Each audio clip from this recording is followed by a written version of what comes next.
नमस्कार. कोकणातल्या या सुंदर समुद्रकिनारी आहे एक स्वयंभू गणपती मंदिर. हे तुम्ही पाहिलं आहे का?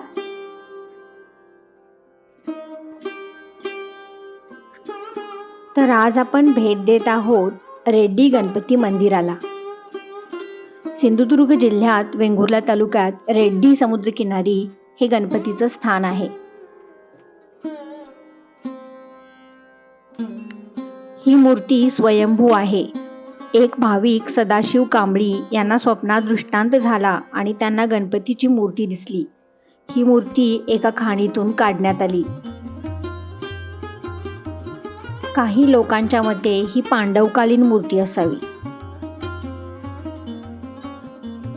आता आपण जे मंदिर पाहत आहोत ते अत्यंत सुंदर आहे, शांत आणि स्वच्छ आहे.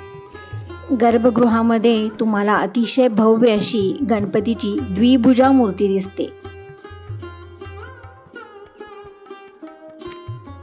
बैठ्या स्थितीत असलेल्या या गणपतीच्या द्विभुजा रूपाकडे पाहताच आपलं मन प्रसन्न होऊन जातं.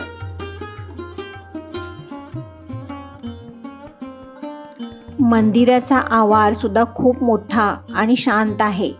जवळच समुद्र किनारा असल्यामुळे तुम्हाला इथे खाली समुद्रदर्शनही घेता येतं. तर तुम्ही सुद्धा नक्की दर्शनाला जा रेड्डी गणपती मंदिराला. धन्यवाद.